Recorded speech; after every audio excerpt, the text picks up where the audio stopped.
My name is Zach Arnold. I'm a Hollywood film and television editor, a documentary director, father of two, an American Ninja Warrior in training, and the creator of Optimize Yourself. For over 10 years now, I have obsessively searched for every possible way to optimize my own creative and athletic performance, and now I'm here to shorten your learning curve. Whether you're a creative professional who edits, writes, or directs, you're an entrepreneur, or even if you're a weekend warrior, I strongly believe you can be successful without sacrificing your health or your sanity in the process. You ready? Let's design the optimized version of you.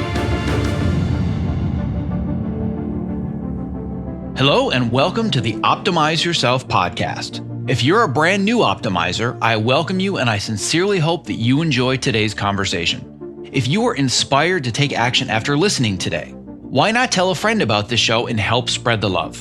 And if you're a longtime listener and Optimizer OG, welcome back. Whether you're brand new or you're a seasoned vet, if you have just 10 seconds today, it would mean the world to me if you clicked the subscribe button in your podcast app of choice. Because the more people that subscribe, the more that iTunes and the other platforms can recognize this show, and thus the more people that you and I can inspire to step outside their comfort zones to reach their greatest potential. And now on to today's show. One of the most challenging things that we deal with as freelance creative professionals is the constant feast and famine cycle of either always working or always looking for the next gig. I'm sure at some point you've had the experience of agonizing for hours, days, or even weeks debating a job opportunity or maybe even multiple opportunities at the same time. You may have also agonized about whether or not to take low pay or unpaid work that might seem like a great opportunity that could launch your career, but on the other hand, it could end up becoming a total nightmare. Or maybe you're just starting your career and you're eager to take anything just so you can get your foot in the door, but you've also heard stories of others who have chosen the wrong path early on, but they are now trapped at the top of a ladder they no longer want to be on at all. Reality TV, anyone? Well, these are just a few of the topics and challenges that I address in the latest community Q&A call with my Optimizer coaching and mentorship program students. I and the community share our past experiences when considering job opportunities and the criteria that we use to determine both the benefits but also the true costs of taking any opportunity, good or bad. Most importantly, we discuss how to ensure that a potential opportunity can meet both our creative as well as our lifestyle needs, so the job doesn't become just another paycheck at the expense of our health, our relationships, and our sanity. Now, in today's episode, you're going to hear us talk about a simple assessment tool that I've used with my past students to help them determine whether an opportunity is worth taking or leaving. And as a special bonus for this episode, you can download this tool absolutely free. Simply go to optimizeyourself.me/171download to get your free guide to help you weigh both the costs and the benefits of your next potential job so you feel confident it is the right fit for you. Again, that URL is optimizeyourself.me/171download. All right, without further ado, my conversation with the Optimizer community, made possible today by our amazing sponsor, ErgoDriven, who is going to be featured just a bit later in today's interview. To access the show notes for this and all previous episodes, as well as to subscribe so you don't miss the next inspirational interview, please visit optimizeyourself.me/podcast. Welcome, everyone. I am here today with my Optimizer coaching and mentorship community for yet another informal Q&A session. These are going to be a little bit different than our office hours hot seats, in that we are just going to have a general conversation around a specific topic, and we're going to workshop all of this together. And workshop is the key. This isn't a matter of we're going to have all the answers. It's we've got a problem collectively, and we want to workshop it together. And the challenge today, the thing that we're going to be conversing about, is how do we debate whether or not a job offer is a quote unquote opportunity or not. One of the challenges that we solve in this program often, and I've done numerous hot seats and we have entire coaching courses built around, is this idea of figuring out what are my goals, what is my mission, and what does the path look like to get there. And I feel oftentimes the trap that so many people fall into, and I know that even some of the people on this call that are here right now have fallen into this trap. It's I continue to say yes to everything, and then a decade later, I look back on my career and I say, how the heck did I end up here? And I want to make sure that everybody that's on this call today and everybody that's listening, whenever they find this, whether it's tomorrow or in 10 years, has a clear idea of how do I determine if something is going to keep me on the right path or not, and it meets my goals. And we're going to talk through how we do that. It's going to be that simple. So I'm going to go ahead and I'm going to get started by just reaching out to the community right away. And I want to see who would like to start the conversation with either a question or a thought about the struggles that you have faced in the past with saying yes to the wrong opportunities and where that has potentially led you. There's already one person that I'm kind of staring at because we've had this conversation many times in the past. And he knows I'm staring at him because he's smiling and he's laughing. Hello. I didn't even have to say his name. He was correct. Mr. Paul DelVecchio, welcome back to the show. How's it going? Good. So I thought that you would be a good example of somebody to get started with because you have made amazing, huge, tremendous strides throughout this program. We actually have an entire case study talking about your process. But whenever I think about somebody that feels like they're really kind of sort of stuck in a place they don't want to be anymore, and it's because they use the word yes too much, even though you're amazingly good at the things you're doing, you've decided I want to be doing something else, but I just kept saying yes to the wrong opportunities. I was hoping you were going to show up today because we've had this conversation more than once. So where would you like to get us started? Man, I mean, I don't consider myself a master of too many things, but if there's one thing I would say I'm a master of, it's saying yes to the wrong opportunities or opportunities that don't align with my goals. Yeah, I mean, I guess the main thing really is I don't know, when we decide if we're going to take on a job, I think we need to. A lot of us are just like, well, what are they going to pay me? Are they going to match my rate? How's the schedule? What are we going to do as far as am I a good fit for this company? And I think what we really need to look at is it's not just, am I a good fit for this company? It's, is this company a good fit for me also? If what you're doing for them does not align with your goals, then I think that there's a conflict there and you shouldn't take the job. I could not agree more. I think that's a great place to start this conversation. I love the idea that you brought up the criteria that we use to evaluate opportunities.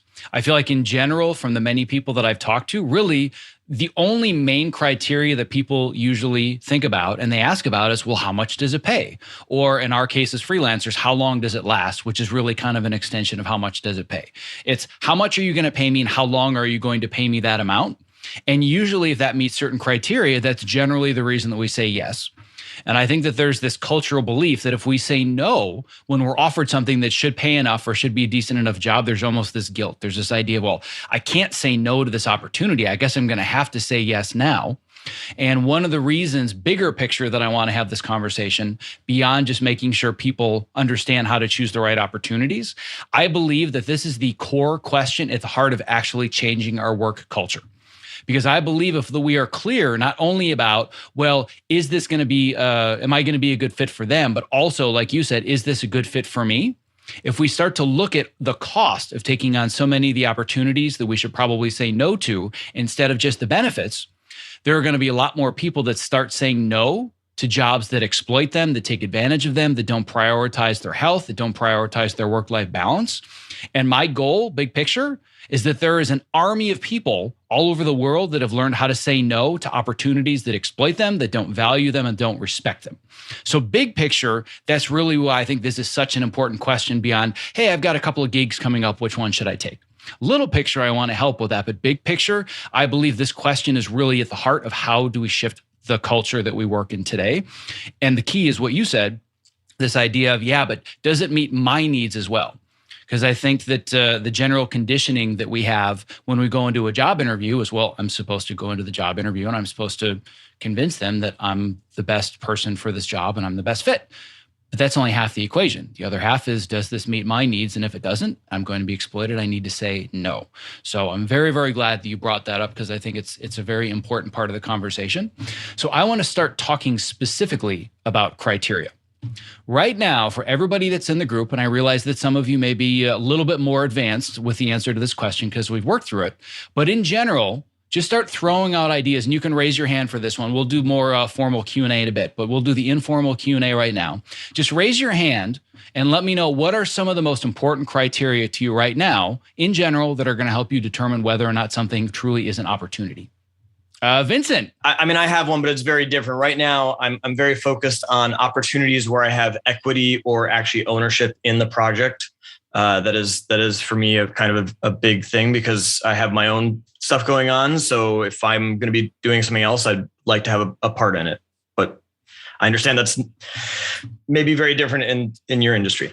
I would say that it's unique to the group of people that are here today, but it's certainly not unique to your world, where you get to a certain point with your level of craft and the companies that you're going to get involved with. And I know that you're involved with multiple startups and doing this and that and the other thing. Equity for you is a core concern. That's a core thing that if it's not included as part of the package, well, it doesn't really make a whole lot of sense because there are opportunities that might provide equity. As craftspeople in Hollywood, that's a very, very different conversation for sure. Yeah, but even with me producing things, I'm same thing. Good for you. So then how do you know what's the minimum amount that somebody needs to offer you as far as your equity need for you to even consider it being a yes? That I have not asked myself that at all. So just a non-zero, that's about it. Yeah. Okay, good. So and that's part of this conversation is that whether or not equity is something that people on this call or listening to this call are interested in is irrelevant. What's relevant is how do I define the minimum that I will say yes to? And I feel that's an area where a lot of people get stuck. They'll often know, well, I have to make minimum amount of dollars per hour, or I need to make this rate per week. Like that's really the only minimum. But then when I ask them, what are your minimums as far as the hours that you're going to be required to work, or your commute, or benefits, or X or Y or Z, they're like, oh, I guess I never really thought about that. Or how about the level of collaboration that you have, or the way that people treat you? They just think, well, it is what it is. And I don't believe that it is. I believe that you can negotiate all of those things once you know what your needs are.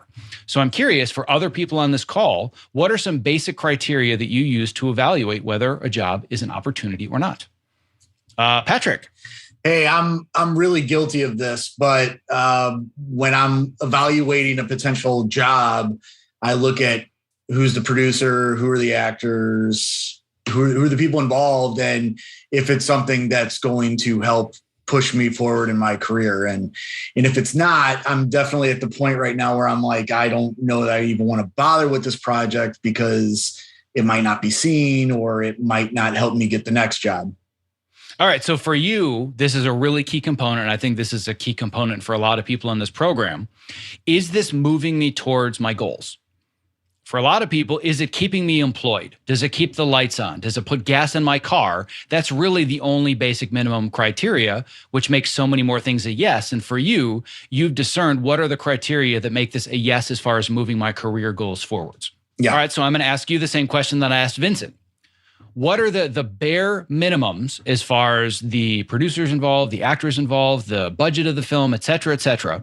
Where do you draw the line between I'll consider this versus this is not even on my radar anymore? Yeah, I think that I look at track records or IMDb's, try to see who they have connections with. Over the last 18 months, there have been opportunities that are like, okay, well, if I do this, is it just a paycheck or is it something that's actually going to benefit me in the long run? And that's now I'm less concerned with the paycheck side of it and more with like, how is this going to get me my next gig or my next bigger gig or better paying gig? So I'm going to throw out what a lot of people would say at this point. Must be nice. Must be great that you can make these choices and not have to worry about your paycheck, right? I don't have that luxury. Why do you have the luxury to be able to turn something down, even if it's a decent paycheck, but it doesn't meet your career advancement goals? I've decided, this might be getting off topic, Zach, so I'm sorry, but I've decided that I only want to work on things that fulfill me on an artistic level, and this has a lot to do with like mental health. But if it's something that maybe the money's not great, but it's something that's going to help me do a better movie a year from now or something like that. Like that's definitely more interesting to me than, if the paycheck is just unbelievable. Yeah, and I'm glad that you said that. This is actually something I talked about in an unexpected 2-hour marathon panel interview that I did earlier this week for a class at USC. And one of the biggest questions that came up, these were undergrad students in the film program wanting to learn about editing and writing and directing. And they said, I don't understand how I can plan my life if I'm not going to be getting a full-time job. Like, do you plan your job like 2 years ahead, 4 years ahead? And I'm like, 2 years. I haven't known what I'm doing for more than 5 months for the last 20 years of my career. And the most fundamental thing that is going to allow you to say no to jobs that are not a good fit is having a financial workflow in place such that you have the money to be able to say no and not live paycheck to paycheck. And that's where I think a lot of people say, must be nice that you can say no to things. I don't have that opportunity. That's usually just because of lack of planning. Not always. I don't want to discount like legitimate circumstances that would put someone in that place. But I feel like in general, people can't say no to opportunities simply because they just don't have the money to be able to say no because they don't have a plan. So it sounds like you're somebody that, in essence, has at least some form of a plan so you can say no to things that don't fulfill you. I try. Okay, good. And I know that this is a conversation that I have had more than once with Paul DelVecchio, who I was just talking to before as well, where one of the main reasons that Paul is able to say no more often is he just dug deep into better understanding his finances. So he knows how much runway do I have to have the freedom to say no. And it was this discovery for me personally that really was a career game changer, is just knowing that there's money in the account for me to have that freedom. So who else would like to talk about general criteria that you use when evaluating an offer? And Reed, your hand shot up. Good to see you, my friend. It's been a little while. Yeah, good to see you too, and other people on the call as well. It's been a while. For me right now, my number one criteria is that sweet spot of skill development, skill growth, but not being in over my head and having too much thrown at me. So for you, it's not even just as much about the paycheck. And I know that you're very clear about setting boundaries and making sure they're paying you what you're worth. So anybody that's he's seen you on Facebook, at least in the past, because I know that you've said, F you to Facebook. But in the past, you've always been very vocal about not being taken advantage of, getting paid what we're worth. But it also sounds like beyond the paycheck for you, am I growing and am I learning new skills? Because those have a lot more long-term value than just the money in the bank account. Yep, absolutely, yeah. So if you're getting paid your rate at two different jobs that want you at the same time, what's going to tip the scales as far as skill development for you? Right now for me, I am trying to transition into scripted, and I recently got a training course.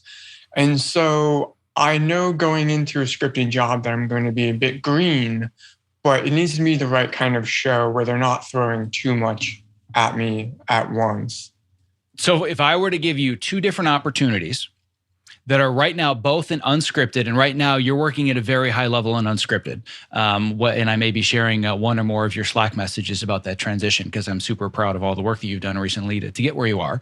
Won't give any details if you don't want to talk about them publicly, but if we were going to have two opportunities, both in unscripted, both at a very high level, and one of them pays X amount of dollars and the other pays X amount of dollars, but 200 less a week, but you have more free time during the day and you can develop the skills necessary to make the transition to scripted, do you take option A or option B?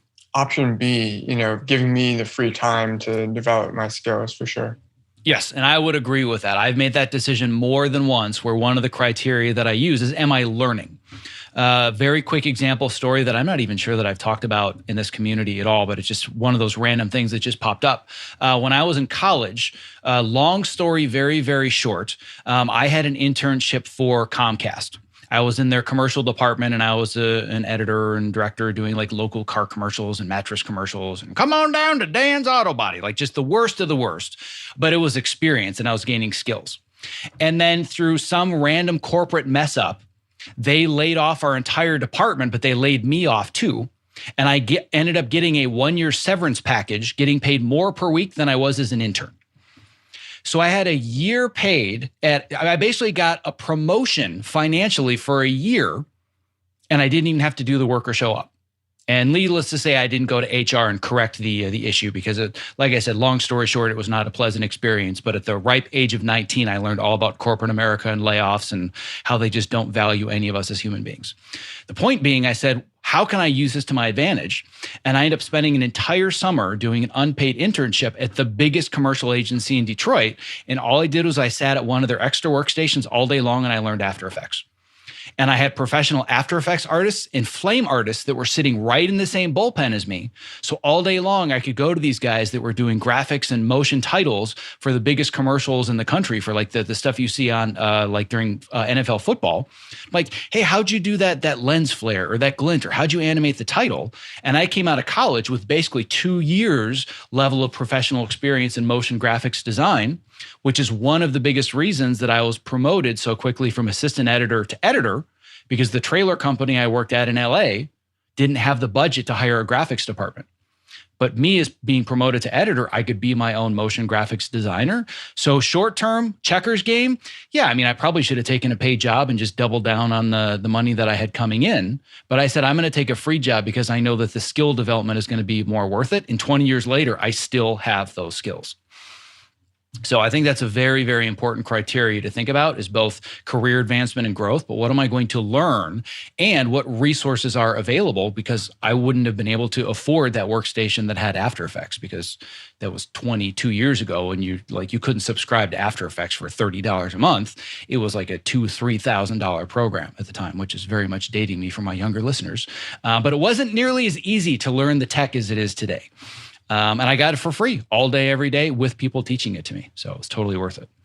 Yeah, absolutely. Taking advantage of those opportunities is so key. Exactly. All right. So anybody else want to share some criteria that you use to determine whether or not a job is in fact an opportunity versus just another paycheck? I feel like there's a big one that we're missing. And I actually have a very clear list of criteria that we're going to dive into in a second. But I just wanted to get an informal poll of what some of the important criteria are. And there's one big one that we've kind of sort of touched on a little bit, but we haven't really gone into in depth, which is frankly one of the reasons that most of you are even in this program at all. Danny. I was slow on the mute, but I don't have to put any money in the mute jar. No money in the mute jar. You made it just in time. Just geriatric mute jar. So for me, as you well know, I just made this big switch. And I even said it in the interview. You had me at timeline, like I'm going to get to work on the timeline. I'm going to get to do, and I'm working right now, so I'm freezing. My brain's a little frozen out. But I was going to do cut downs, and stuff like that, and string outs. Couldn't think of the word. As soon as he said, you're going to get to do some string outs, that's it. Like if I'm getting to move closer to the editing chair, that's very attractive. Whereas if it's like all day long, just doing outputs for, an online session, doing EDLs and all that, that's fine. I respect it, but it's not getting me any closer to the creative process. Exactly, which I think belongs in the same general category that Reed is talking about, where like you said, you had me at timeline because you realize I'm going to get to grow very quickly and learn skills amongst other professionals that are going to teach me way faster than any online tutorial or practice at home might do. Like you get to do this practice and learn the skill development in a real world environment. There's another one that we haven't hit on yet. I'm going to give you guys a hint. It starts with an N and it ends in etwork. Nobody? Really? How about building your network of people? How many of you have taken an opportunity in the past where frankly it paid either nothing or next to nothing, but it was completely and totally worth it because of the network that you built and the relationships that came from it? Anybody want to share an example of that? Mitch, your hand shot up. Yeah, I think in the indie film, I've done some indie films that are, pretty much low pay. But it was a chance that I went to film school, to become a filmmaker. And although, like a lot of people here, I've mostly done television, like it's still on my to-do list to try and cut more films. So it seems worth it to, for 10 weeks to make, half my salary to have an opportunity to cut a film, and maybe I'll get lucky, get in a big festival or take off. I know it's always the last film I didn't really go anywhere that changed my career trajectory, but it taught me a new skill in terms of it's a completely different storytelling format versus episodic, where episodics are building upon previous episodes, whereas a film has to tell you all you need to know in like the first 30 minutes to set up the second act. And it's a whole different storytelling process. So I learned a lot from that. So it was a learning experience for less money, but I hope that it would lead to other films. So far, not yet, but that's why I did it. All right. Well, this is a story that's still in the to be continued stage. To be This continued. is a perpetual to be continued stage when it comes to networking. Yeah. And the only end of the story is the ultimate end of the story for all of us. Other than that, I don't believe the networking story ever ends. So you might be saying now, well, I worked on this lower budget indie feature and it didn't lead to anything. And I always say, make sure to add one word to the end of that sentence. What is that word? Yet. Just hasn't led to anything yet, but it doesn't mean that it's not going to. I mean, one quick thing. After that, I made my own short film just to follow up on that process, even out of my own pocket, to try and, continue that festival route or whatever that is, to try and, continue my storytelling in that format. So then it even inspired you to do something else that you might not have done otherwise because you were immersed in this world. Exactly. Well, that's excellent.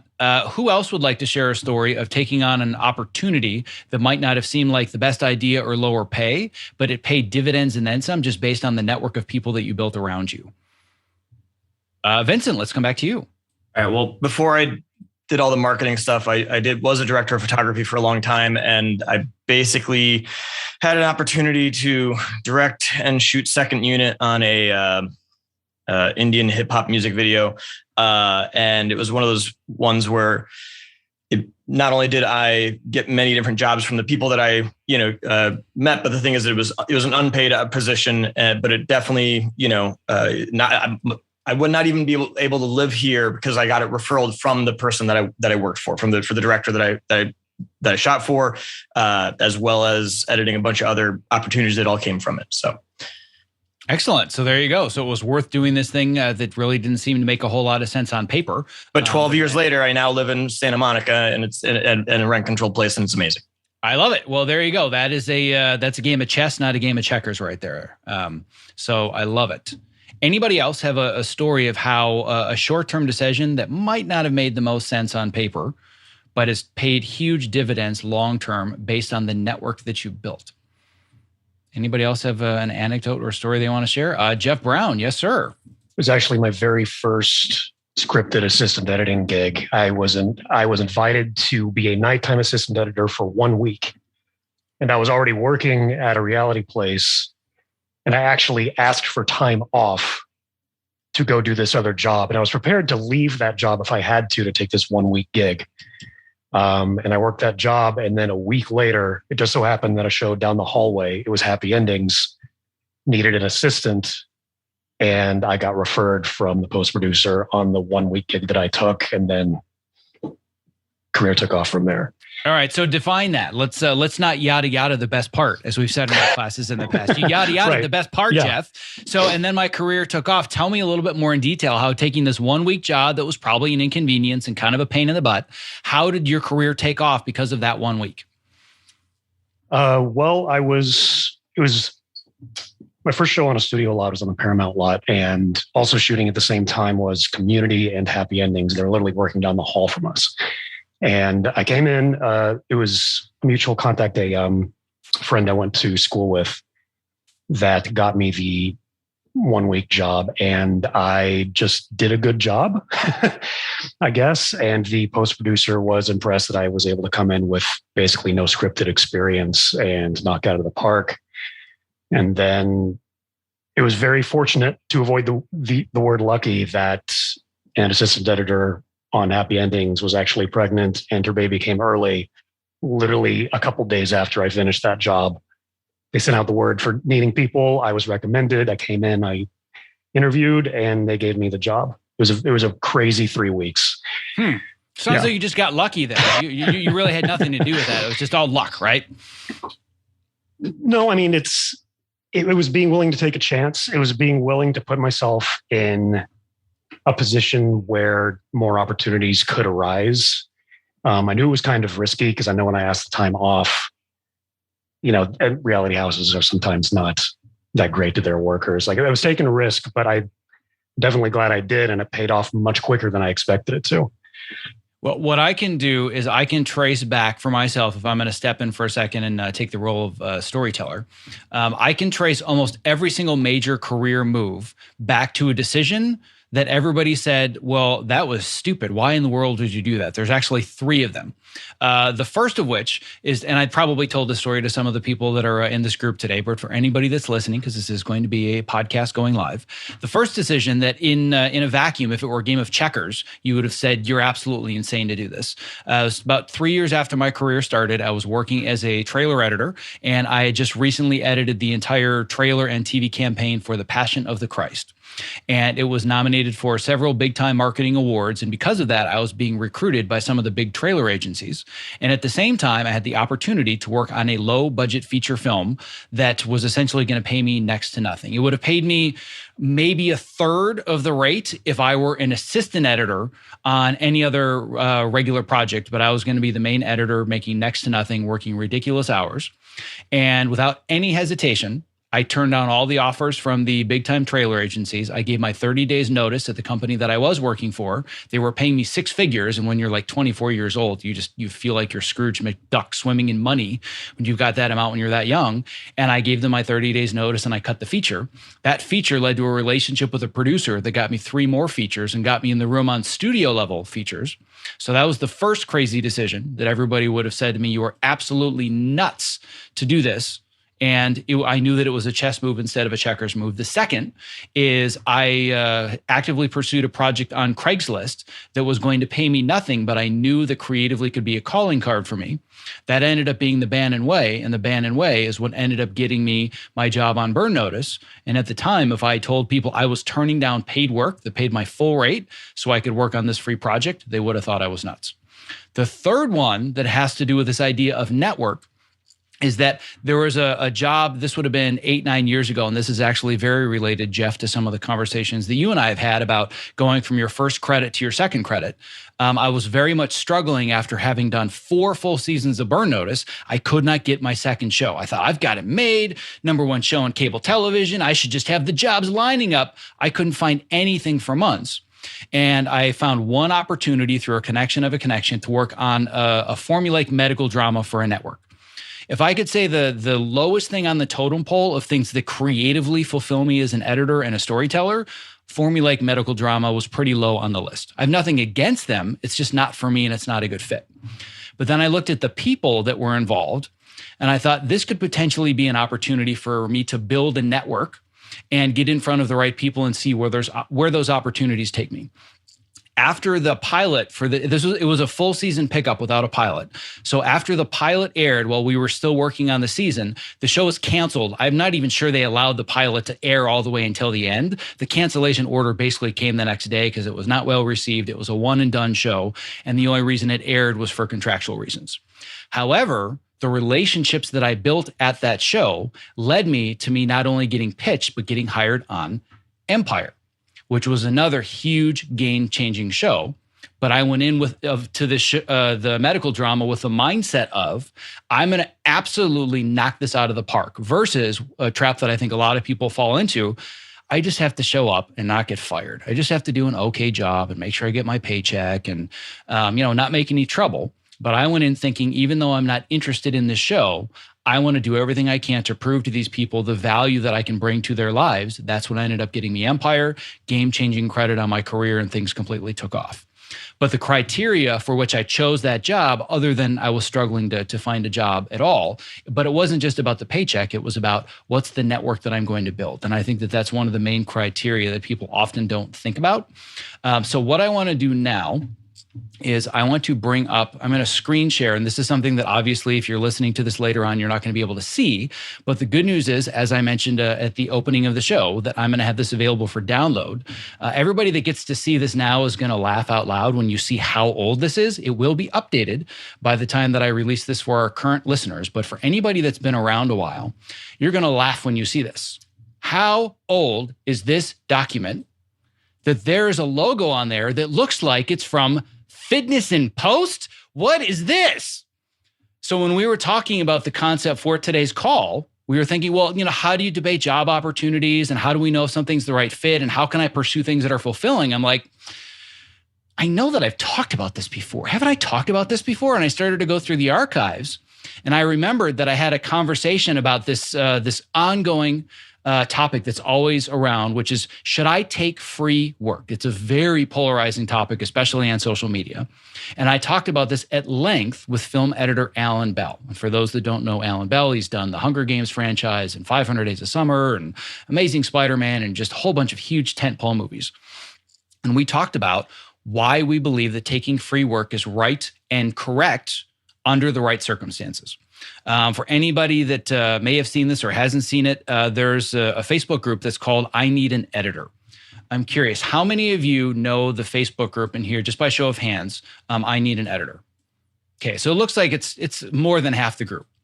What I see in this group all the time is just the most vitriolic anger responses when somebody posts something that pays low or pays nothing. And it infuriates me how myopic these people are to think the only criteria for a good opportunity is what the daily rate is. Now, that's not to say that there are not people in this group that are exploiting those that are looking for jobs. Let's be very clear, there is exploitation happening.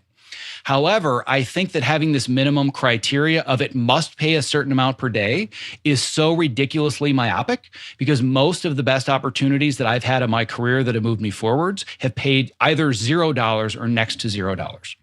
So where I want to take this next is talking about this question: when is it okay to take either free work or low paid work? And what is the criteria for determining if any opportunity is relevant for my needs? And the fact that this exists, and I wrote this like 6 years ago and I forgot about it, is the most ridiculous thing ever, because I have this entire assessment where you can ask yourself questions and score yourself on these questions and mathematically determine, is this opportunity that I'm considering right for me or not? So for those of you that are here, you can actually read through it. But for those that are listening, I'm going to go through these really, really quickly. And again, what I'm going to do is I'm going to repurpose this and make sure that anybody that is listening can download this directly 100% for free. We'll give you a link in the show notes. But essentially, it's a risk-benefit assessment. So I'm going to read these out very quickly, and then I want to talk more about this idea of whether or not it's exploitative to take free work, and do we feel that there are criteria that might be missing from this document? Because essentially, I'm workshopping the beta version of this out loud, and I want to make it better to help other people if I can. So very quickly, I'm going to read all of these out loud. All of them, for those that are only listening and can't see this, they're all scored on the criteria of 1 point to 10 points, 1 being of no benefit whatsoever, and 10 being of tremendous benefit. And the 5 questions that I have as far as the benefit assessment are, number 1, are you going to be building new relationships and expanding your network of new contacts to a level greater than the quality of your current relationships and contacts? That's number 1, which we've already talked about. Number 2, in addition to any upfront pay, is the offer also on the table for deferment or participation points, et cetera, say if the film turns a profit, are you going to receive additional money? And we'll also talk about how this can be a huge trap, but we will overlook that for a second. Number 3, are you going to be earning a good enough credit or have work that you can have in your portfolio that gets you closer to the type of work that you want to be doing for your full rate? So an example of this would be getting an editor credit on something lower budget if you are, say, currently an assistant. Number 4, do you have the opportunity to learn a new skill or piece of software that you would otherwise not have access to that is going to provide value to future projects and further your education? And number 5, will you be working with people that you enjoy working with? I'm going to stop there and I'm going to repeat that because I think this is a really key component of this program. Will you be working with people that you enjoy working with, and/or are you going to be providing value to the world with your work? And an example that I gave here is editing a promo that can raise money for cancer research. Before we get to the second part of this, the risk assessment, what do you think that I'm missing in the benefit assessment? Everybody that's in the group, am I missing anything that's going to help us understand the benefits that a job provides? I can already see one that's glaringly omitted from this, and I can tell that I wrote this years ago before I rebranded to Optimize Yourself. But I want to know what your thoughts are as a group, and if there's anything that I'm missing or how you feel about this criteria in general. Patrick. Is the time worth not making any money? Yes, that is the one that I missed. Is this job opportunity going to afford me time? Does it completely suck up my entire life? Or if it's an opportunity that maybe doesn't provide all the creative fulfillment that I want, or it doesn't provide me a ton of money, is it going to sustain me such that I have extra time to advance my goals when I'm not on my job. I think that's a huge criteria that I totally missed on this worksheet. But again, I think I wrote this like 6 years ago. And I'll give you another quick example. I want to see if anybody else has an example like this to share. But another decision that I made that if we're talking about a game of checkers, I talked to a few different people that all thought I was insane when I made this decision. But I had a period that I went through, I think it was in late 2016 or early 2017, where over the span of 2 months, I said no to 8 job opportunities. All of them were shows that were at a higher level than I was working on now. We're talking like HBO premium series, the beginning of some of the premium streaming products. And I said no to all of them. And I'm really surprised that an agent didn't send a hitman to my house because they were not happy with me. The problem was all of them were going to take all of my time and it was going to be my entire life. On my calendar at that moment was building the very first course and product that you now have in your course dashboards, which is called Move Yourself. I built that at a job where I was working so few hours for such a good paycheck that I had time to start building a business. Creatively, not the most fulfilling job. It was fine. It was okay. I wasn't terribly interested in it. But number one, amazing people to work with. Number two, it was walking distance from my house. Try finding that in Los Angeles. I mean, that's like, you want to talk about a unicorn. I could walk to the job from my house, and I live in Woodland Hills, so that's also not easy to find. And number three, I had a ton of extra time. So to me, does this provide the time that I need for other areas or needs in my life? I think that's a huge criteria that can very easily supersede whatever you're getting paid.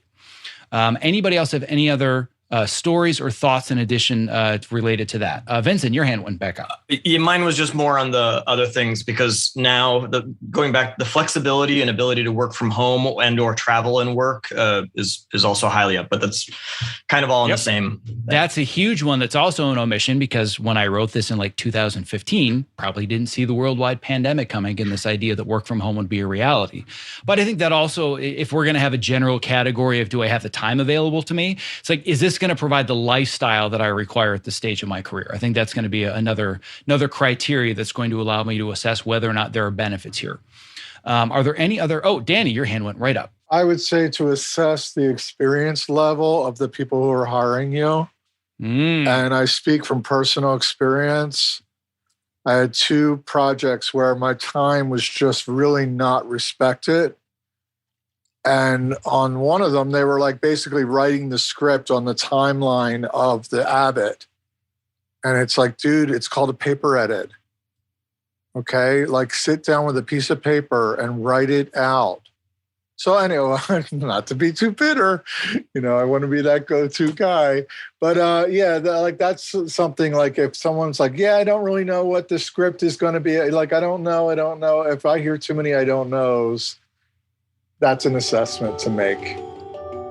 My sincerest apologies for this brief interruption, but if you are a creative professional who spends long hours at your desk and you are searching for a simple and affordable solution to optimize both your energy and your focus, not only is the following promo not an interruption, but listening has the potential to change your life.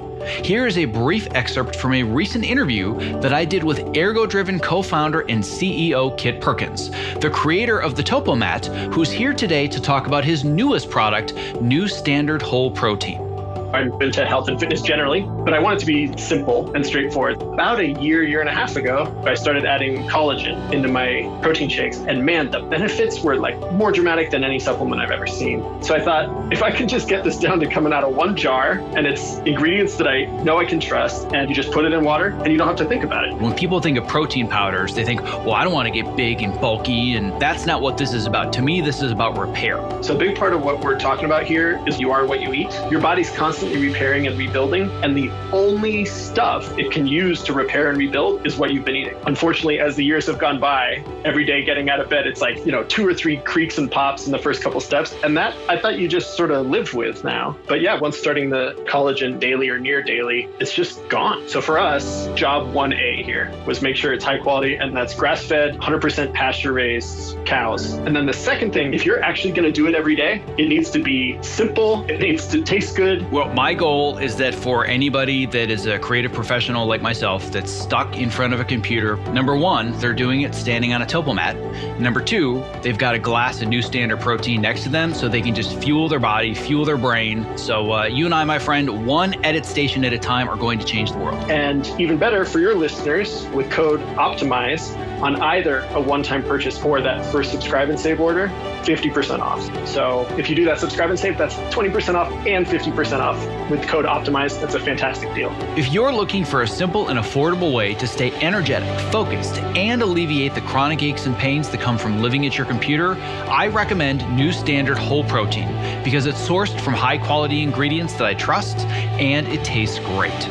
To place your first order, visit optimizeyourself.me/new standard and use the code OPTIMIZE for 50% off your first order.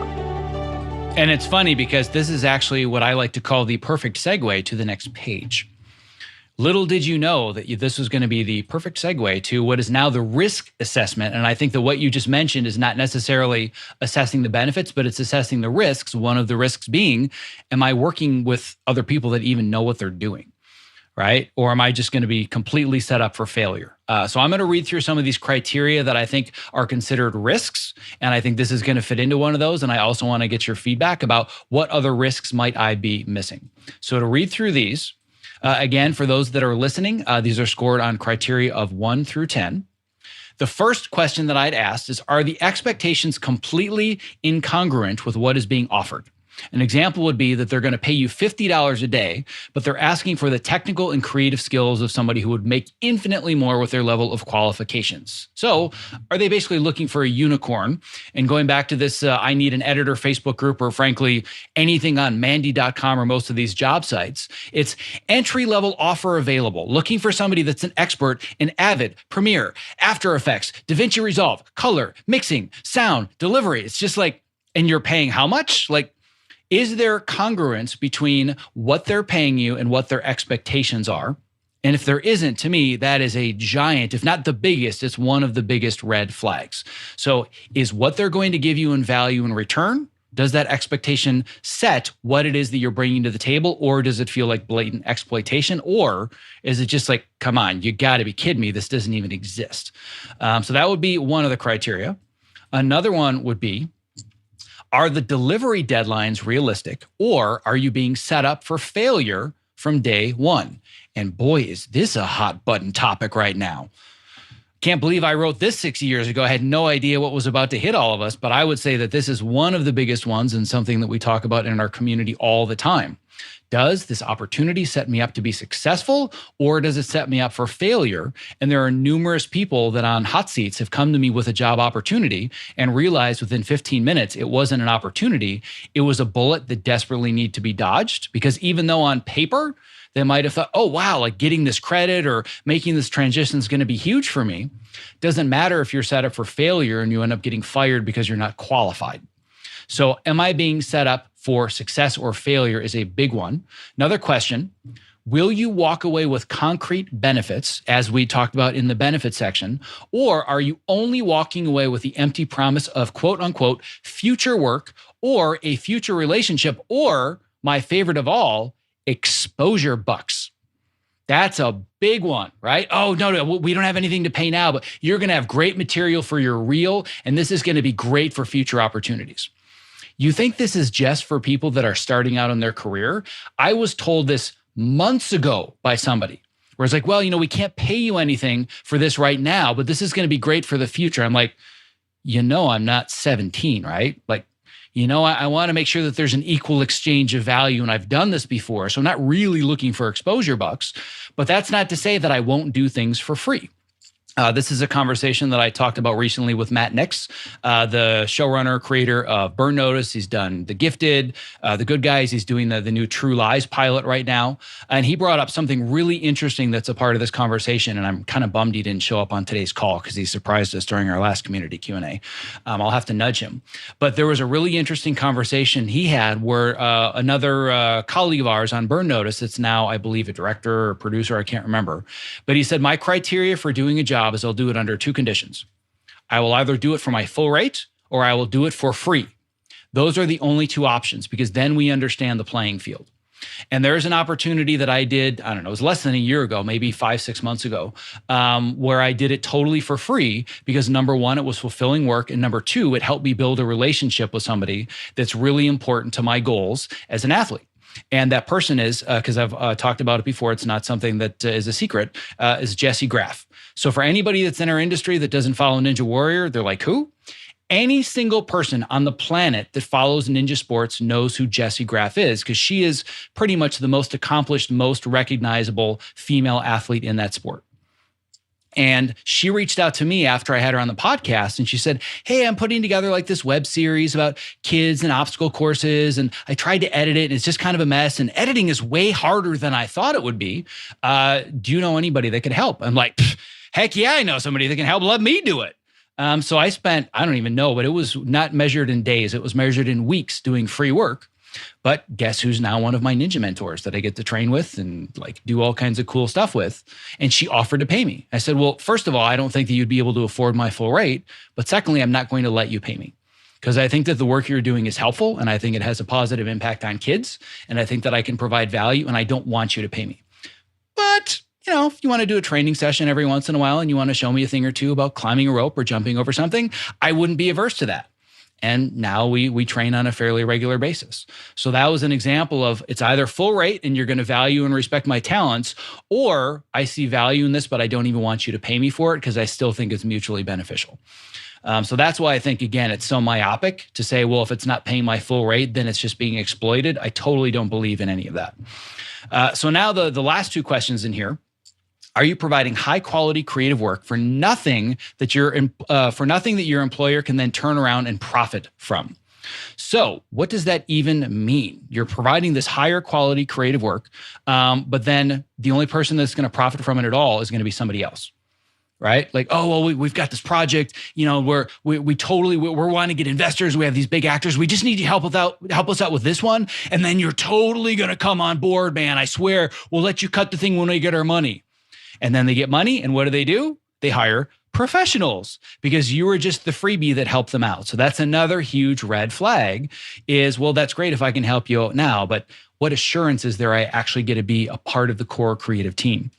And then the last one, are the politics of the project such that you are constantly going to be dealing with conflict between other creative parties and working with difficult people?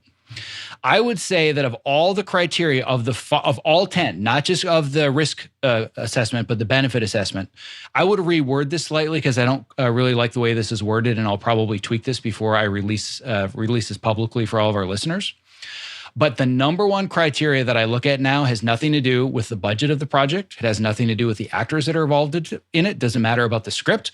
All I want to know is, what is the quality of the people that I will be working with all day long?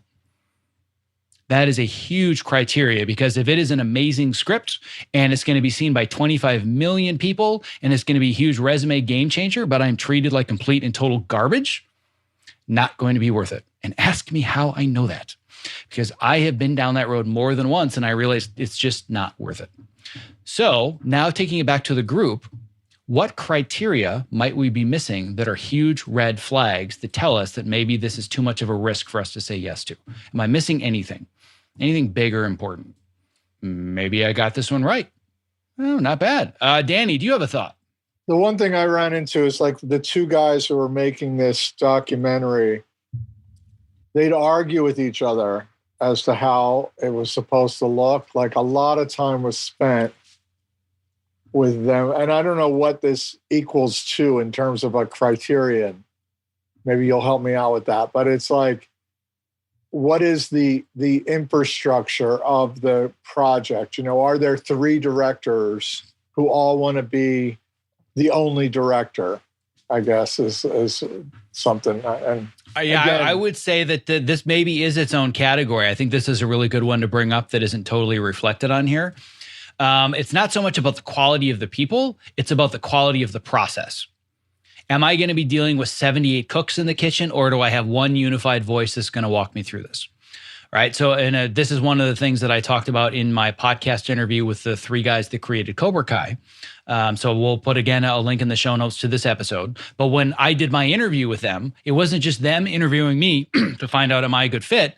As we've talked about already, is this a good fit for me? So I asked them about their process and their expectations. And I was like, listen, there's 3 of you. How does that work? Like, I've been on shows with one showrunner, but then there's an executive and a co-showrunner and an EP, and you're getting, 55 different sets of notes, and everybody's running around with their head cut off and nobody has any answers. I've been on shows before where I've had 2 people that had diametrically opposed ideas of what the show was even about. So I'd cut a scene one way, and then the other person would see it and say, why did you do that? Don't undo all of that. And then the other first person comes back and, why did you undo all of that? It's basically a child caught between 2 divorced parents that hate each other. That's now part of my criteria. I want to understand your process and who do I collaborate with and how does that collaboration work? So I think that's a really good omission that we can add to this here, is that it's not just about the quality of the people, it's the quality of the process. So that's really good feedback. And the final page that I want to share for this real quickly, and then we'll go back to a little bit more of the informal Q&A. If you go through this assessment, and you realize, well, it's kind of 50-50. I mean, the risks if I do all the scores and the benefits, I'm kind of in the middle. Well, then I have a few additional questions that you can ask yourself, because as we talk about in this program, the quality of the questions that you ask ultimately dictates the quality of your life. So the few additional questions that I have on here are, am I even in a financial position to take a low-paying job right now? Do I believe in the people that I would be working for? Do I believe in the project that I would be working on? Am I excited about the day-to-day process of working on this project? And does my creative process match with other creative people that I'll be working with, which I think is kind of what we were just talking about. And maybe this needs to be more formally introduced into the risk assessment, but that's kind of what we were saying. And then the biggest one, dear Lord, why so few people actually ask this question? I don't know.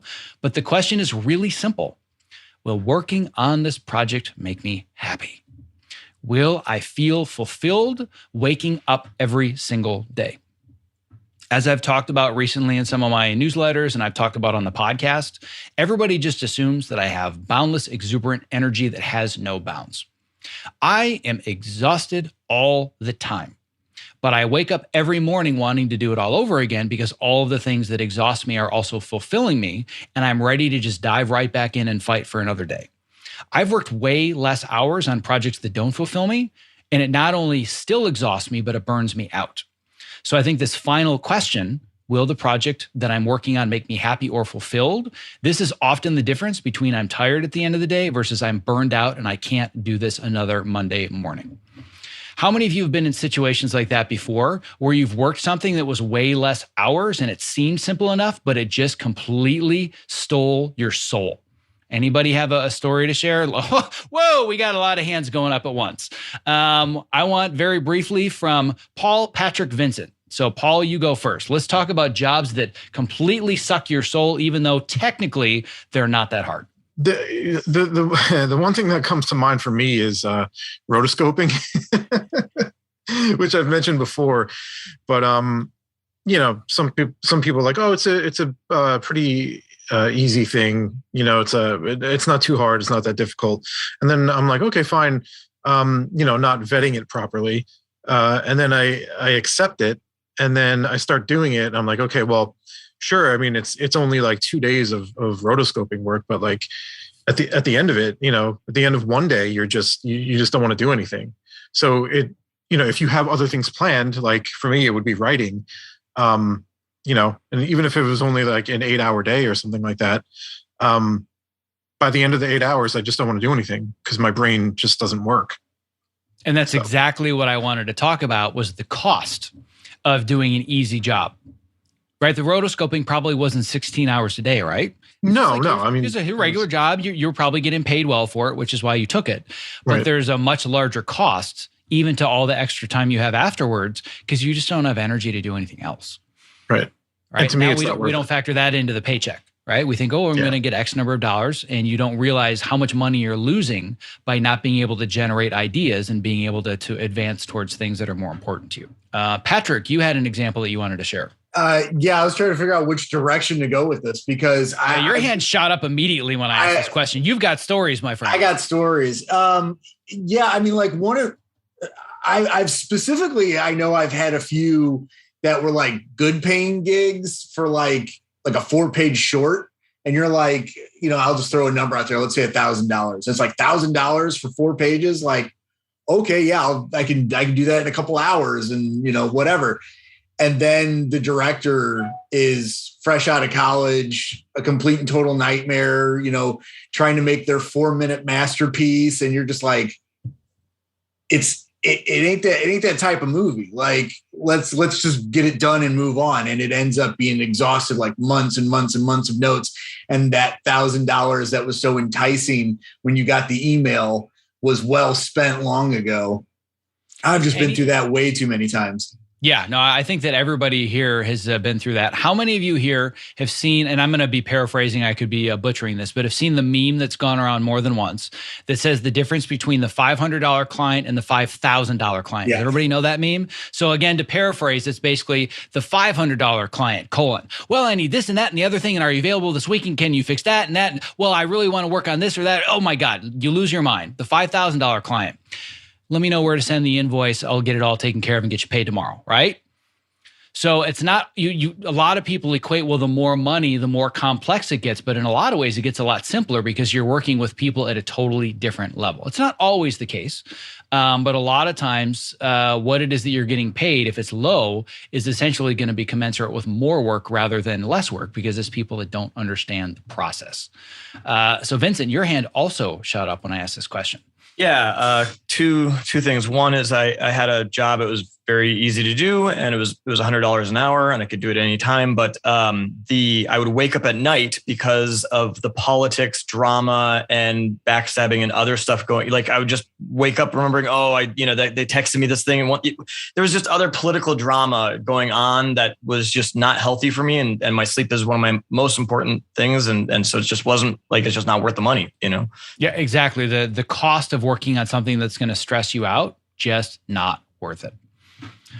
Anybody else want to lend a hand in workshopping this idea of what are the criteria to determine whether or not an opportunity really is an opportunity or not, or if you have other general questions? Looks like we didn't get a whole lot in the Q&A today. I know that I had one of them that was sent about this idea of trying to determine when you take a break between jobs, but that to me I feel is a slightly different topic. So if there are any other topics about determining whether or not something is an opportunity or not, I want to address those. Then Vincent, I want to make sure to address your question about knowing when to take a break between jobs, because I think that's a big part of knowing when to say yes versus when to say no.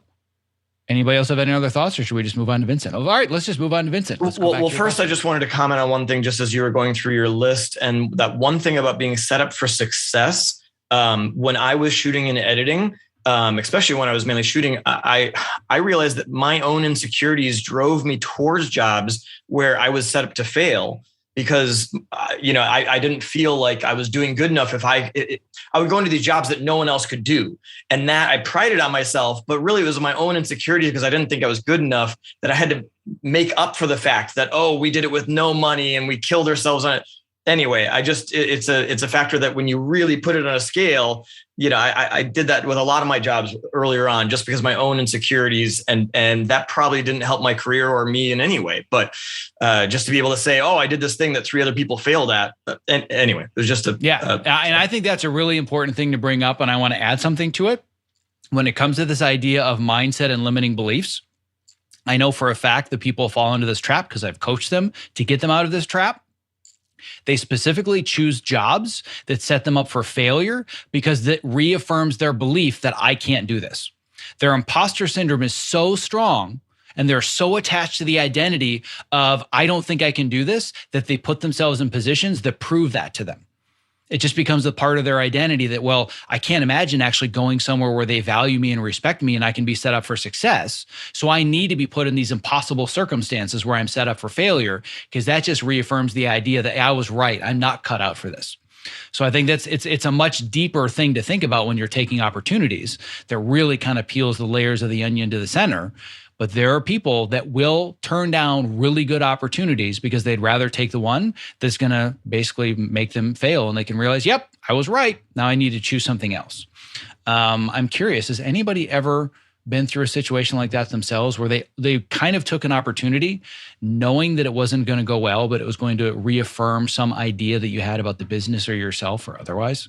I know this is kind of a deeper, darker topic, but I'm glad that this one was brought up because this is really kind of the meat of everything that we talk about.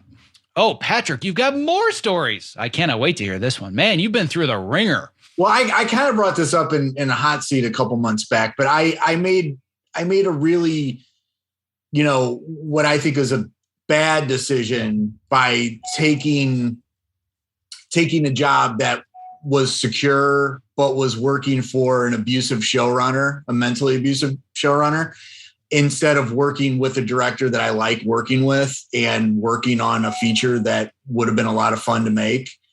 And I've been wrestling with the demons of that for like a year and a half. And I know financially, like what we talked about in the hot seat was that like, I did make the right decision for me at the time, but it is one of those things where it's like when you're up against, you've got this option and this option, you're weighing the pros and cons, it's hard to know which one it was. And yeah, I'm still wrestling with that to this day.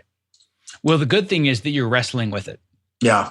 Right? You're not looking at it and just repeating the same process. You're saying, let me really understand why did I make this decision? So that way I don't make the wrong decision in the future. And it sounds like you're wrestling with not knowing if it was the right or the wrong decision, but you at least have more criteria to be more aware of not falling into the same trap again.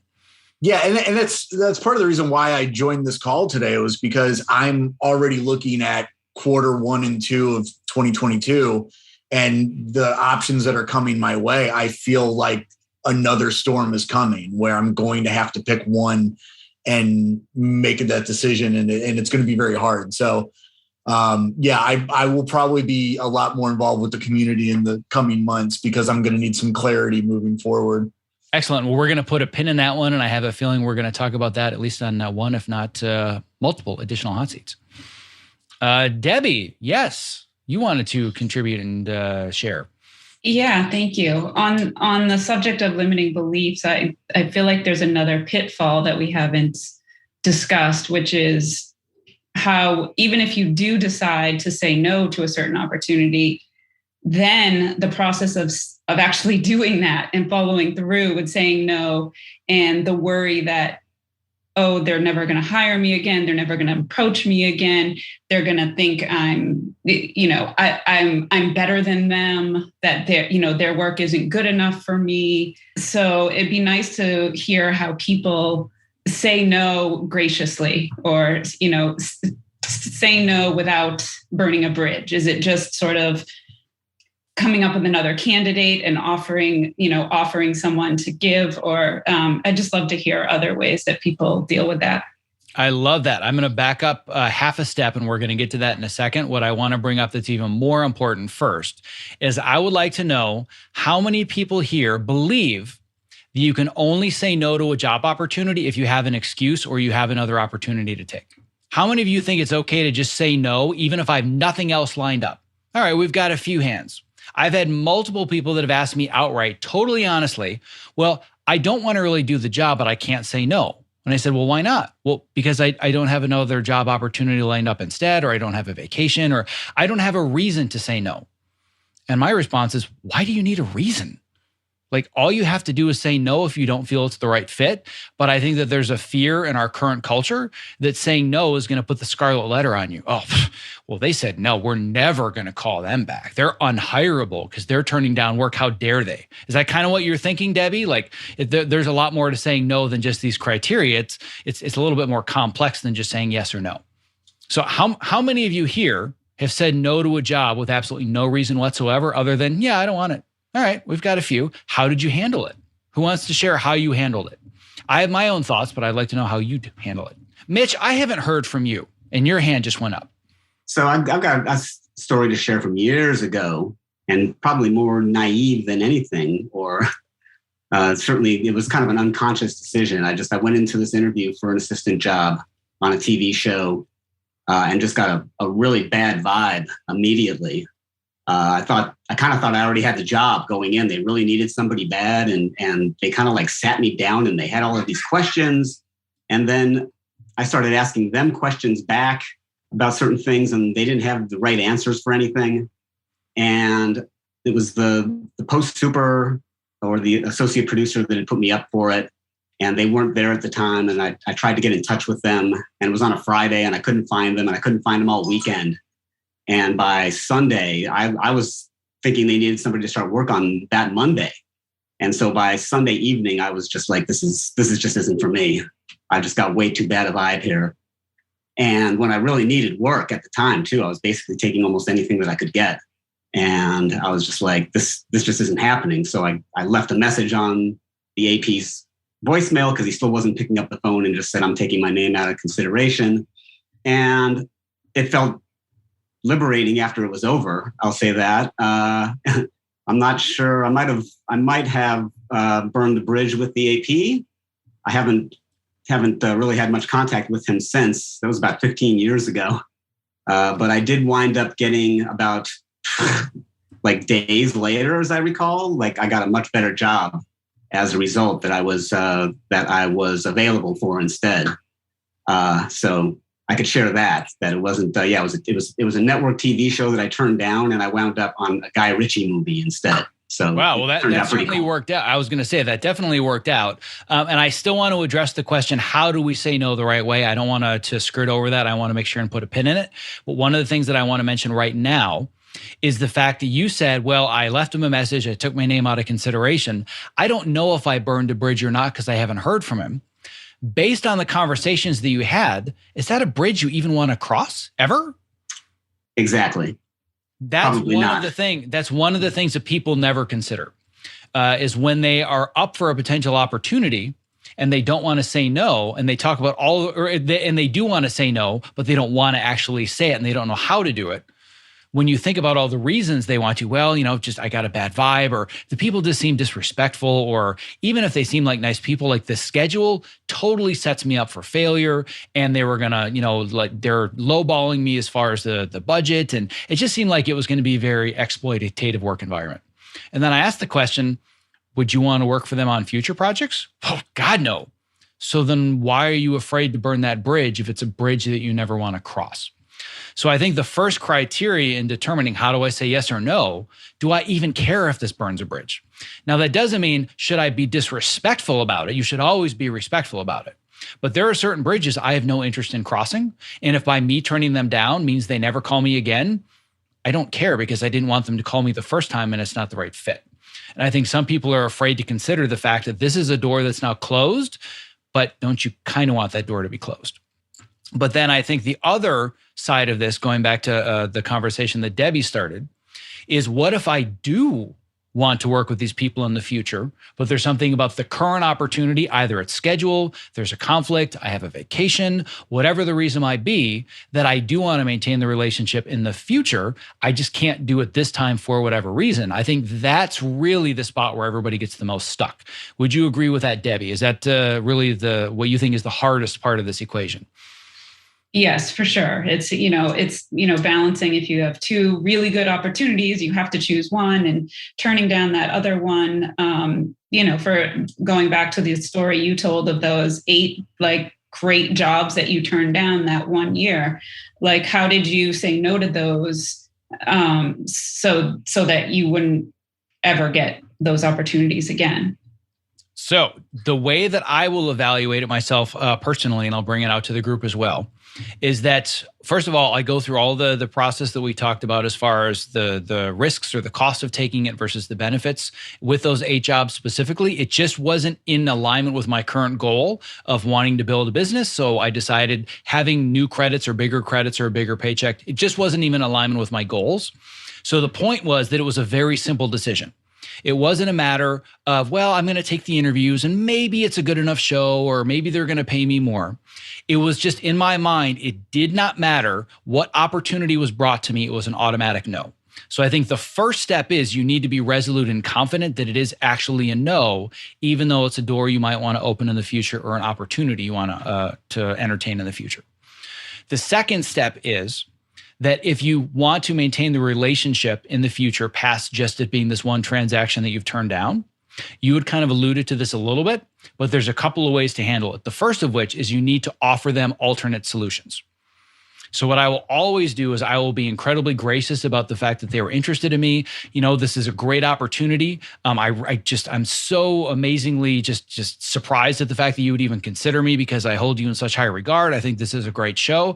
Unfortunately, this is just a bad time and I'm unavailable. But I know a few other people that I can possibly refer you to. That's usually the way that I handle it. I don't feel that I need to tell them, well, all right, I'm unavailable, but let me tell you why, because I want you to understand that it's legitimate. So I've decided that for the next few months, I want to take a break and I want to take a sabbatical from editing and I want to focus on building this business because blah, blah, blah. Like everybody feels the need to just project all of their reasons and justify it. All I had to tell them was, unfortunately, I'm unavailable. But I make it very clear how much it means to me that they thought of me, how if the timing were different, I would absolutely consider this in a second. And because the timing is bad and I want to provide value to you and I want to see you succeed, I'm going to see if I can help you find somebody else. And when I do that, two things happen. Number one, it's just providing value to them because I've potentially still solved their solution. And number two, it makes them either just as likely or more likely that they're going to reach out to me again when they have a new project. Why would they not be less likely? Why would they be more likely to reach out to me the next time? Why do you think that is? Anybody want to venture a guess, Debbie or otherwise? Why would somebody be more likely to reach out to me after I've said no for an opportunity? Stephen, we haven't heard from you yet. I mean, I guess they could either get you or you could refer them to somebody else.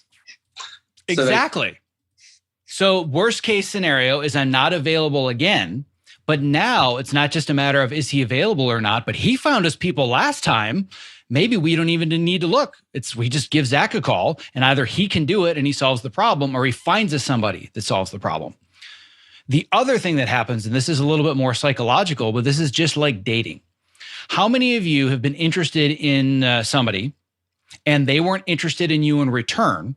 And they said, no, I don't feel the same way or whatever. How many of you immediately thought, oh, okay, now I no longer have feelings for them because they don't have feelings for me? Doesn't usually work that way, does it? Instead, as soon as somebody rejects you, whether it's for good reasons or bad reasons or otherwise, don't you actually want them more? Because now there's something you cannot have and I must have it. It's human nature. So I've had multiple showrunners that just call me over and over and they're like, are you available yet? Nope, sorry, I'm still unavailable. All right, fine. Like they're joking. But the point is that every time I turn them down, again, I do it very politely. It's like, unfortunately, would love to do this. The fact that you keep calling me back means the world to me. Unavailable. They don't need to know why I'm unavailable.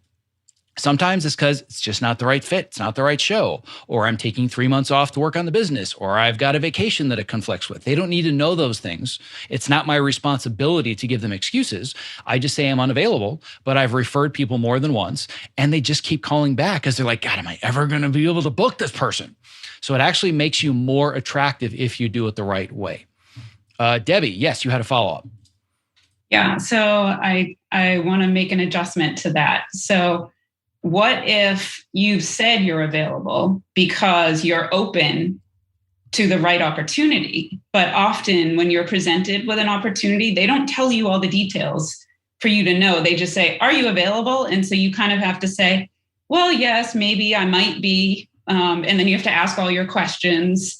And then you have to, maybe you get a script or something. And so then you're in the evaluation process. They think you're likely available at this point. So you can't use that excuse like, oh, I'm not available, right? Because then it's really more like, okay, now I'm saying no because I didn't like this project, or, it gets a little more personal. Then. It does. You're really trying to stump me today, aren't you? You're just really poking the bear right now. All right. So this is going to be along the lines of the conversation that I just had with Greg McKeown. This is an episode nobody has heard yet, but by the time this episode releases, my new one with Greg McKeown will have released. He's the author of Essentialism and Effortless. And there's a question that he always asks when he's looking at any job or project or opportunity. How can I make this easier? So what you're asking me is, how do I solve this problem? And I'm going to give you a potential solution, but I'm going to ask you another question in return. How do you make it so this problem never even exists? Well, if I knew that, I probably wouldn't ask this question. What if you never tell people you're available until you have all the criteria available to you? If somebody says, hey, are you available? I never say yes until I know what they're offering, ever. Because I never want to be in the situation because it's awkward. Hey, are you available? Yeah, totally. Send me along. Oh, wow. So this script kind of sucks. And the pay's actually good enough that I shouldn't say no because of that. That would be insulting, but it's just not a good project. Well, shit. Now I got to tell them no, and I need to tell them that their script is bad and I really like this person. Like, awkward. That's what you're talking about, right? Where you're in a position where they know you're available and whatever the criteria it is, whether it's the quality of the script or the schedule or whatever it might be, you're like, I don't want to burn the bridge and I don't want to say something uncomfortable or mean, but there are just certain reasons I don't want to take it. Is that what we're talking about? Yes, but I usually never say, yes, I'm available. I kind of skirt around it as much as I can. But it's still, if you're asking the additional questions, it's sort of implied that you're probably available. I don't think that's the case at all. I think that's one of the mistaken assumptions that you have. Because this happens to me all the time where somebody reaches out and says, hey, are you available? I have X, Y, or Z opportunity.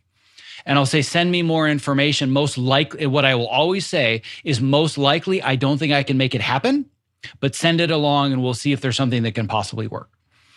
Because I mean, really, in reality, I'm not lying. Like, I am almost never available for these long-term opportunities because I make myself unavailable by having other things going on. So I never say, no, I'm not available. And I don't say, yes, I'm absolutely available. I say, it looks like things are going to be difficult, but send me the information and let's see if we can possibly make something work. And in the case of most shows or most opportunities, the answer after I have more details is, yeah, I mean, this sounds really great. I just think the timing is bad, but let me see if I can help you out. Or like the one example would be that's very concrete would be my current show, Cobra Kai. It is now no longer a secret and it's out there in the public that they're already shooting season 5. They haven't even released season 4. It doesn't come out until December 31st. We're already in the throes of editing and shooting season 5. That was not on my calendar or my roadmap for this year. As you know, Debbie, this completely threw a grenade into my entire life when they said, hey, we'd love you to come back for season 5. Yeah, of course, count me in. P.S. We start the beginning of September. And I was like, I'm sorry, what now? Completely destroyed my calendar for the rest of the year. So I even said to them, after 3 successful seasons of being on that show, I don't know if I'm available until I better understand how can we carve out this role so it works with my current responsibilities. And we figured it out. And there was a whole bunch of negotiating, not as far as money is concerned, but as far as time and responsibility were concerned. Because for me to not be able to be on this call is now non-negotiable. If they say, sorry, we own you from 9 a.m. Monday until 10 p.m. Friday, can't do it. Doesn't align with my goals anymore. Because this is the most important thing in my life. I've even told them, and I've mentioned this publicly, I told them Cobra Kai needs to be my side hustle. As long as everybody agrees that Cobra Kai is now my side hustle, I'm still going to give you everything I've got. I'm going to meet all your deadlines and it's going to be awesome. But that's how I'm coming in to the show. And they're like, as long as you get the job done, that doesn't bother us. We love all the other work you're doing. We don't want to get in the way of it. But it wasn't a matter of, yes, I'm available or no, I'm not. It was, I don't know if I can make this work, but let's figure it out. That is always my default response. I never respond with a default yes or no to anything. Unless it's just obviously, like, no, this is stupid. But other than that, I always want to get more information before I give them any info. So rather than how do I solve this difficult problem, think about how do I make sure this problem never exists. Yeah, it sounds like I'm doing a version of that. I can probably clean it up a little bit better and make it a little smoother. So what I always do is set the expectation it's probably not going to happen. Then they're pleasantly surprised if I am able to make it happen. But I'm always making it pretty clear that there's like a 90% chance this isn't going to work, but let's discuss because I want to see if we can make it work. And if not, I want to see if I can still help you. But it's almost always a no, but let's see if we can figure it out. Even if it's an amazing opportunity, it's like, let's see if we can figure it out. I'm always going to waffle about it until I actually know that it completely, totally makes sense, which goes back to something that I talked about in my first interview with Greg McKeown about his book, Essentialism. If it's not a hell yes, it's a no. Not it's a, well, I don't know, I guess. I mean, I should probably say yes. I don't really want to, but I guess I should probably do it. I don't do that anymore. either it's a duh, like how could I not say yes to this? If it's not that level of yes, then I just politely say no and I give them other options and try to help them out. But I try to never create this problem in the first place. Does that help? Is that helpful at all? Yeah, that's helpful. Yeah, thank you. I know it might not help the current situation if you're in a situation like that now, but it can help prevent it in the future. Yeah, I think I just need to tweak a few things that I've been doing. So yeah, thank you. Yeah, you bet. Just don't use it on me though. You're not allowed to use any of this on me. So that's different. Because all of a sudden I'm like, hey, can you do this? And you're like, I don't know. I don't think I can. Let me get more. I'm like, damn it. So unfair, using my own techniques against me. All right. So on that note, we're probably going to start wrapping it up. We're actually going a little bit past the time that I thought we'd have, but we're about where I wanted to be. I see that we have one more question from Derek. So Derek, did you have a final question that you wanted to leave us with before we wrap up today? I guess some of it has been discussed, but I guess I'm coming from a early career, like haven't got my first big job yet or first gig yet. And so how do you anticipate the opportunity? How do you balance, what to do for free, what to do, how do you balance that, being that the temptation for me being early in my career is to take, how do I know it's the right opportunity, being that I'm going to be tempted to take it. This is a really, really good way to wrap up this conversation, because it addresses the other elephant in the room. We had the one elephant in the room earlier where I was talking to Patrick, and it's this idea of like, must be nice that you can afford to turn down jobs, right? The other layer to this is somebody might have been listening for the last 90 minutes and all they're thinking over and over is, well, must be nice to be in a place where your career, where you can have enough experience and turn on all these opportunities. And you're thinking, I want to take anything that I can get. I'm hungry, I'm young, I just want to learn. But even at your level, you still need to discern between what are opportunities and what are not. Sure. Right. And that's why I've asked that, because I think with all of us, everyone on this panel has been in my shoes. And so I'm trying to be proactive in that, okay, when I do get these opportunities, when they start coming, I want to be intentional about what I choose and what I don't choose. Yep. The key word there, you want to be intentional about those choices. And you already have a head start over 99% of the people out there because you have a very clear goal. You know exactly what you want to accomplish now. And the question is always going to center around, are the things that I'm going to say yes to moving me closer to that goal or further away from that goal? And it doesn't matter if it's low pay, no pay, entry level. All you need to ask is, if I say yes to this, does it move me closer to the goal that I've set for myself or not? And if it means that going through some of the criteria we've talked about, does this get me in the right room with the right people? That maybe I'm not even doing the exact job that I want, but I'm surrounded by the right community or the right company or whatever it might be, then yeah, that might be a potential opportunity that moves you towards your goals. So as we've talked about in the program, and as I've talked about extensively in writing and everything else, that you have to be very specific about the ladder that you want to climb. Because if you climb the bottom rung of the wrong ladder and you climb it to the top, it's terrifying to jump because you've climbed too high, but God, you'd want to be anywhere else but at the top of that ladder. I mean, frankly, that's probably a third of the people in this program, is they're hanging on to the top rung of a ladder, looking down saying, I don't want to be here anymore, but it's too terrifying to jump. Right. So you want to make sure that you're climbing the right ladder. But yes, at the end of the day, you also have to discern, do I just need the paycheck? Like, is this going to be a paycheck job? Is this going to be a lifestyle job where it pays well and it's decent people, but there's no real career advancement or it's not fulfilling?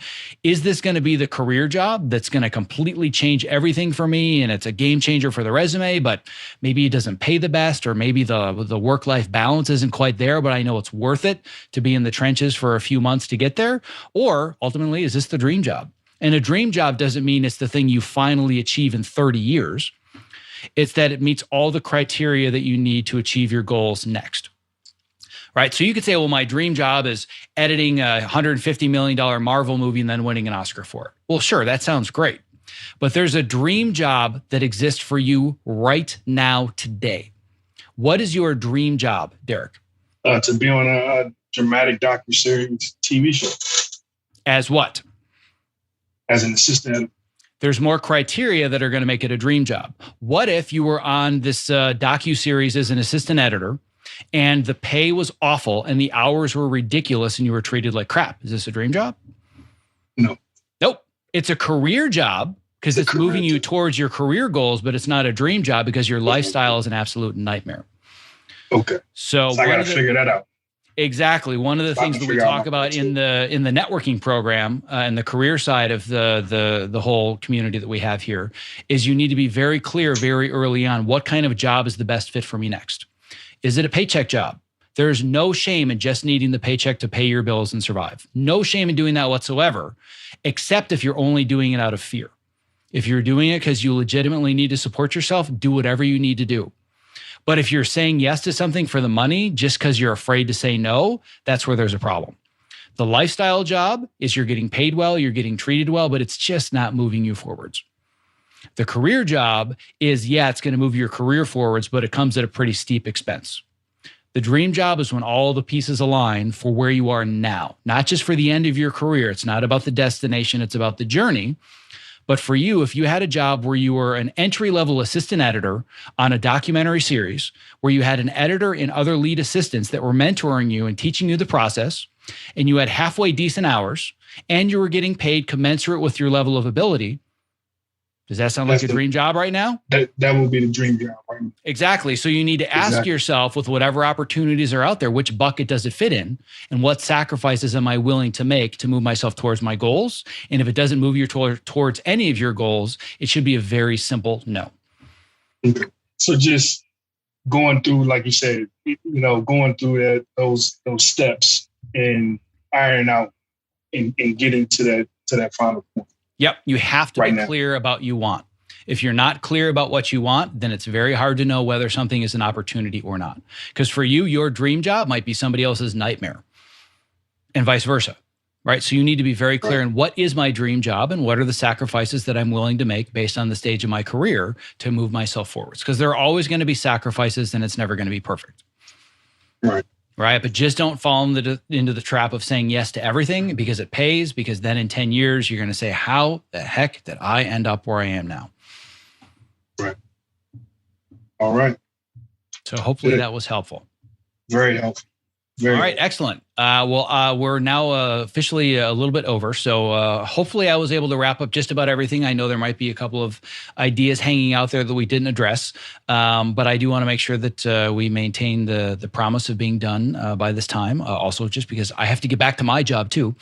But I would say that this was tremendously beneficial for me today. I hope it was tremendously beneficial for everybody here in the community and for everybody else that was listening.